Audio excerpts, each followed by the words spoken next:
All right, everybody, look, another GT350, and of course, just installed a Whipple. Let's check it out.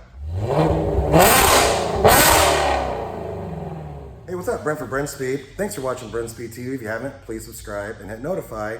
And hey, if you're new to this channel, I'll put a playlist at the end so you can see a lot more GT350 videos like the one you're getting ready to watch right now. I'm pumped today because we have a 2018 GT350 we installed the Whipple supercharger on. Now, I'll put a link in the description with more information on these parts as well as how to get a quote on this installation, which is simply emailing quote@brentspeed.com. As well as the Whipple supercharger, we do the typical mods we do on 350s. We do cooling mods, larger radiator, rear cylinder head cooling kit. We did a set of Cook's headers and of course oil pump gears. I'm gonna make two back-to-back dyno pulls and we'll go over it and we'll look at the numbers.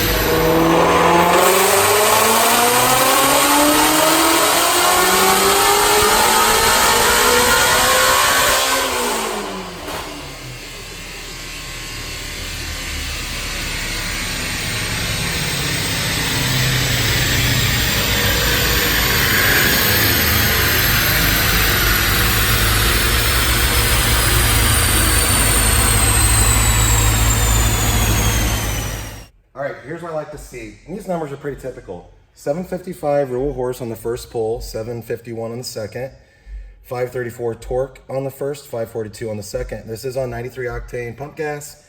This is on our DynoJet rated SAE. I was going wide open throttle around 2,500 RPM. I'm over 500 torque by 3,000, and that torque does hang in over 500 all the way until I was leaving off by 8,000 RPM. So if you have any questions about this, leave a comment. I'm happy to answer. Thanks for watching. Oh, hey, and one last thing.